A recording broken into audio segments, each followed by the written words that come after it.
Whoa. Whoa. Wait a minute. Hold on. VidCon, right? One second. Let's bring it in. Alrighty. So y'all want to know about VidCon, huh? Well, let's jump in. Did I enjoy VidCon? It's not so black and white. Alright guys, so first off, let's talk logistics of VidCon. How did it operate? Was it done well? Yes. VidCon's logistics were extremely well done. They had an app interface that you could use that was extremely up to date. They actually had, oh wait, one second.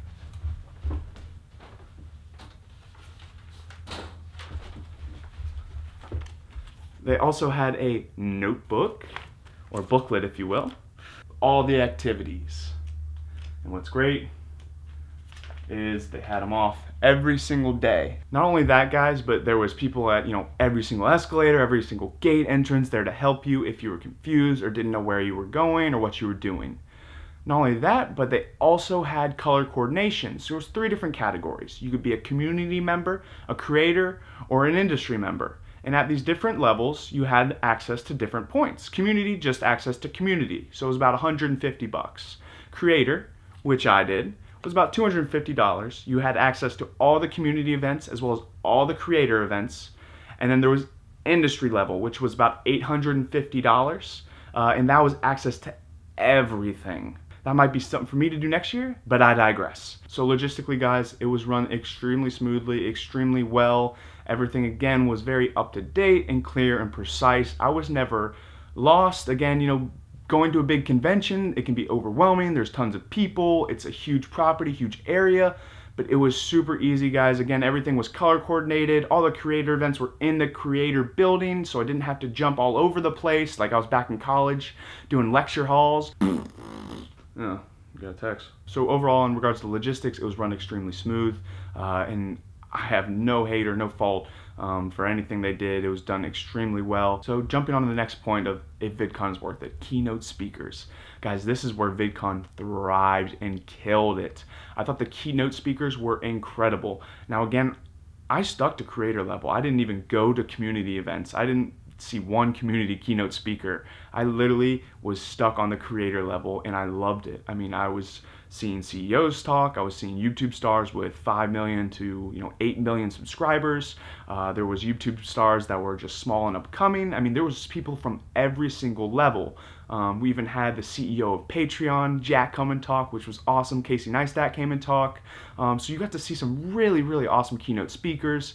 And at the end of the day, you left extremely inspired, but not only that, but you left with incredibly valuable information that you often or probably wouldn't pick up, until a couple years down the road, or just, making that mistake or that hit or miss yourself. So I learned a lot of information and saved myself a lot of mishaps or missteps. Having these keynote speakers at the creator level was very specific and niche to the things I needed, the information I needed, how to better reach my audience on YouTube, how to better reach you guys on Instagram, why isn't my branding work, or how do I improve my personal branding, how do I get more engagement, develop more conversation with my audience, and figure out what they want from me. I mean, it was just incredibly valuable, the insight, and again, it was very detailed.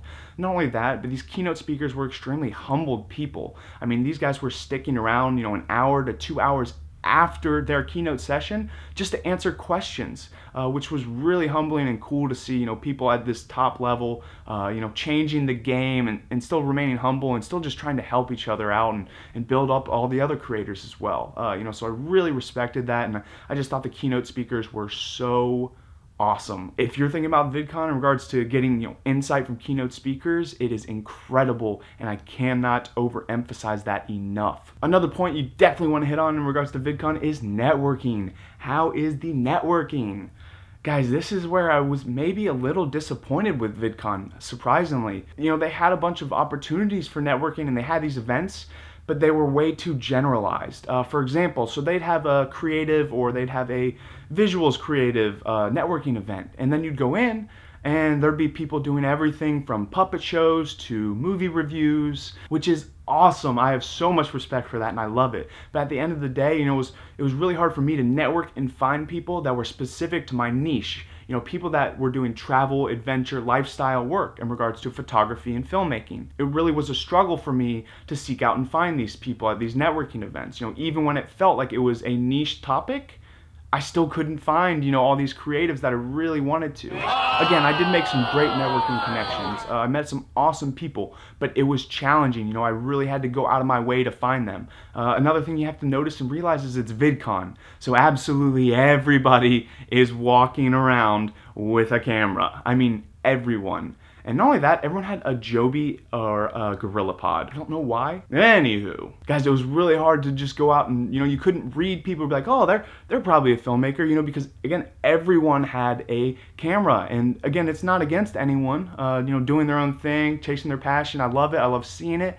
But it was a little challenging, and it was hard for me, again, to go out and find people specific to my niche, my category, the things I specialize in do. So I think things that VidCon can look to improve on is improving the networking events, making sure they are extremely niche to people's categories, because, again, that's what people want, and that's what we need. We are all so distinct, and we all have such distinct, refined passions. We really want to meet with people that share those, so we can help build each other up. But hey, you can't have a perfect world, and at the end of the day, VidCon is for everyone, not just creators. So I have much respect for that. And again, I just think that the specific networking events could be refined and better suited to fit each and everyone's individual categories. About the industry insight they provided at VidCon was pretty awesome. We saw some huge announcements while we were there, with YouTube announcing that you'll be able to put essentially an online e-commerce store connected directly on your YouTube channel. So this will be huge for YouTube stars or vloggers or anyone trying to get further monetization and diversify their income. Not only that, but we saw the launch of IGTV, which I am doing right now. Whoa! Anyways, what are our thoughts on IGTV? That's a topic for another day. I will make a vlog about that one later. Essentially, everyone in the industry was there. I mean, B&H Photo, Amaram, Lacey, Rode, DJI, GoPro. All of these companies were there, guys, making special announcements, introducing us to new gear, things to expect with the future. So there was tons of industry insight. I'm super excited about the latest tech that's going to be coming out. It was super fun, to network and work with Shure and Canon, to be specific, and test out some of their gear while I was there. So again, I think industry insight, technology updates, everything like that was awesome. Again, VidCon killed it. There was all the top industry execs you want to be seeing, all the brands and companies you want to be seeing as a filmmaker, photographer. And again, just gained a lot of new inside knowledge, and I'm really looking forward to the tech that's going to be coming out here in the future. I know what y'all want to know. What about the free stuff? Like, they got free stuff there? Hold up. Hey, I'm sponsored. No, not really. But I do love Rode mics. Using one right now. Why did I do two fingers? I don't know. Let's keep it to one. Anyways, yeah, guys, they were giving out a bunch of free stuff. I mean, free pens, free Rode mics, free Lacey hard drives. I mean, everyone was giving out free stuff. So if you're looking for free stuff, if you're just looking to walk around in kind of the big convention ballrooms and check out, the latest gear, the latest tech, as well as just get some free stuff, they got plenty of it for you there at VidCon. So don't hesitate to go in if you're looking for that route. All right, so let's talk fun. How was the location? How was the general fun events they had there? Wishy-washy. Alright, so they had a bunch of fun events going on, every single night, and I tried checking some of them out, but for instance, one of them was Night of Dance, and I thought it was really cool heading in, but then I started to notice, look around, seeing the crowd, and again, it was pretty much everyone at the community level. It was a bunch of 12 to 13-year-old kids, so I got out of there pretty soon. Just didn't feel right for a 24-year-old to be hanging out and partying with a bunch of 13-year-olds. Without parent supervision, that is. The special events going on at night felt like they were much more geared towards the community level and much more geared towards the younger kids, which I don't necessarily have a problem. I don't have a problem with, because again, at the end of the day, I'm there for business. I'm there to learn. I'm there to grow, to aspire, to network, and to learn from industry executives as well as the top leaders in the game. But at the end of the day, I do want to have some fun too. And these events, not necessarily that they weren't enjoyable, but they were definitely more geared towards the younger kids, towards the community level.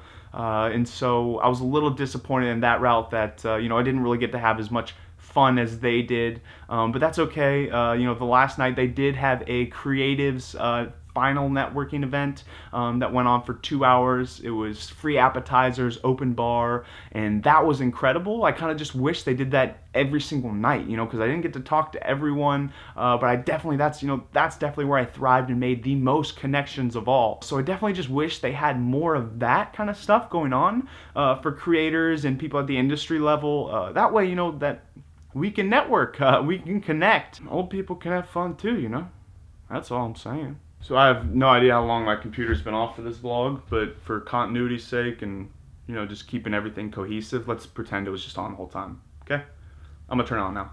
Cool. I love that Touch ID shit. So cool. Don't copy my finger. You thought I was done with you? I gotta give the summary. Hold on, shit. So let's summarize this. Is VidCon worth it? Is VidCon worth the $250? Well, you gotta factor in that there's some other things going on as well. You got to talk about hotel accommodations, travel, food. It does get pretty expensive for a 3-day event, but at the end of the day, trying to make it to the top, it has got the bang for your buck, guys. I mean, you were getting what you paid for. There is good networking opportunities. The keynote speakers are incredible. They're going to give you so much insight and very specific tasks that you can take home. I mean, I left home and I was so busy. I was almost extremely anxious because it was stress. I had so much awesome stuff to implement, and I knew I could just drastically improve my branding right away by just taking these actionable steps. So in that regard, guys, it was incredible. Not only that, but I mean, I was so inspired. I mean, I still am right now. A couple days later, you know, I just want to create, network. It is insane. Keynote speakers were incredible. Logistically, operationally, guys, it was run extremely smooth, extremely well. There was plenty of fun activities, free stuff. Lots of industry executives and brands to talk to if you wanted to learn insights and the latest tech going on, things to come in the industry.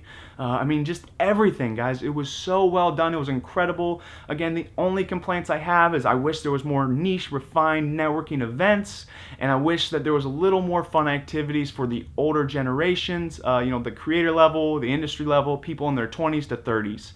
You know, just again, so we could have some fun as well and use these fun events to network even more. But beyond that, guys, VidCon is a must. I absolutely loved it, and I cannot wait to go back next year. I hope to see y'all there. And that's the end of this vlog. I will see you next week.